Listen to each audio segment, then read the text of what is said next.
beauty, the concept of beauty, it depends from person to person. No, like I would say she is beautiful, but you would say no, she is not beautiful.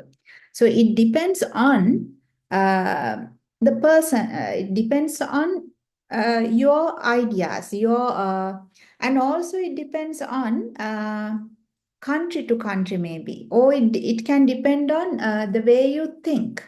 So the way you see the beauty would differentiate from the way I see the beauty. But again, when we live in a country, or when we are always surrounded by some social norms, some attitudes. We are always in a frame. So we make a frame, and we put some things inside that frame, and we try to stay inside that frame. And if something goes against that frame, we call it as something wrong. So then beauty also a concept like that. So according to that, we make we make a frame, and we have included some concepts in our culture. Like if you are like this, then you are beautiful. If you have this, then you are beautiful. If your hair is like this, if your nose is like this, if your eyes are like this, if your skin color is like this, then you're beautiful. Like that is how we measure the beauty of someone. But it depends from person to person. And also, our thoughts and our attitudes and all always shape up the way we think. It's not just think about the way you think. Is it originally yours? The way you think, is it your way of thinking? Is it your own way of thinking? If you think something like that, imagine you would think like she is beautiful. So you think, you take that decision, or you tell that, uh, is it your idea? Is it your opinion? Hmm? Most of the time, it's not like that. Huh? We come to conclusions in our life, we come to decisions in our life most of the time, uh, but the decisions or the conclusions we get uh, uh, in our life, they always shape up. Those things get shaped up by different other things, maybe social media, or maybe mass media, or maybe some other, like different things can affect our way of thinking. We call like illusions. We get different illusions from the society.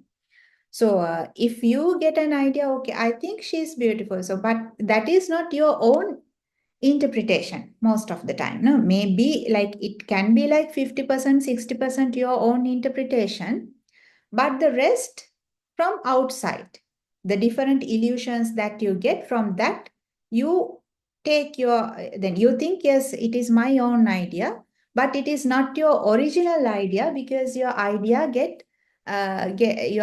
get shaped up by different illusions coming out from the society, coming up from the society. So here, the poem Phenomenal Woman, as I told you, the Maya Angelou, she wanted to make a challenge. She challenges the conventional beauty norms, and also she wanted to empower women within the context of this male dominant society. So then the main idea, that what basically the writer wanted to do here, she wanted to challenge the traditional perceptions of beauty.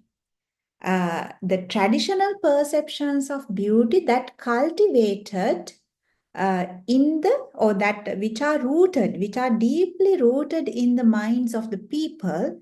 She wanted to challenge that, or she wanted to make a change, or she wanted to challenge it. So just think about in Sri Lanka now, or like yes, here. So what are the perceptions, or the what are the norms of beauty? Why do, like if you say this lady is beautiful, then under what concepts you come to that conclusion?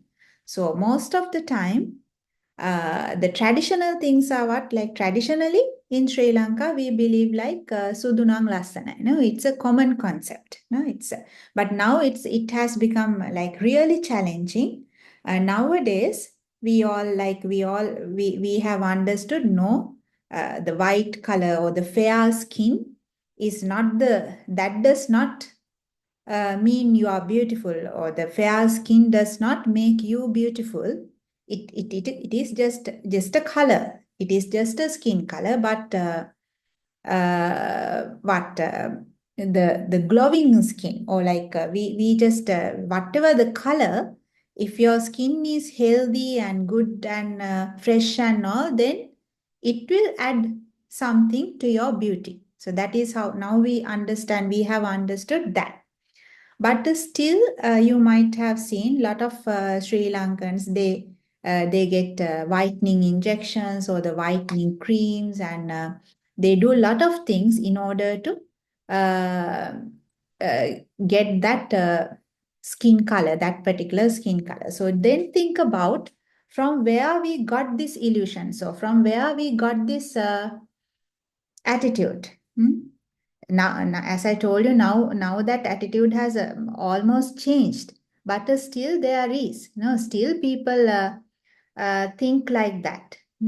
Like you might have seen a lot of videos and all that where people talk about this thing. So just think about from where we get these ideas. Most probably, what? We are a colonized, we were a British colony. So we got these illusions, like we have like all these European people in those countries. The people in powerful countries, their skin color is this. So then we have the mentality like we are inferior, they are superior. So then what is the color of the superior people? Then if we have that color, then we are superior. That kind of mentality. I think we got that illusion from that. So that is something. And also sometimes we think about like the size of the body. If your figure is like this, then you are beautiful. If it is like this, then you are not beautiful. Like that, we have made some measurements. So we have some conclusions like this, then you go under this category. So that is how we measure beauty. So that's what we call as conventional beauty norms.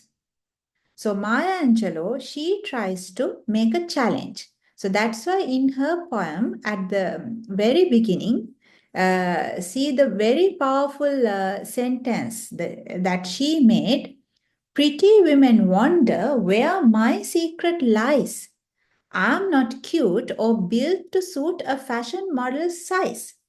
Pretty women. Who are these pretty women? Pretty women are the ones that the society, the so-called uh, frame, like if you are like this, then you are beautiful. So those kind of women we call as pretty women. So the ones who go under that category, those pretty women, they are wondering, they are thinking, where my secret lies. What is my secret? Because Maya Angelou, she is a black woman, dark lady, and she does not have a very slim figure. So she says, I'm not cute or built to suit like a fashion model size. Have you seen the fashion models?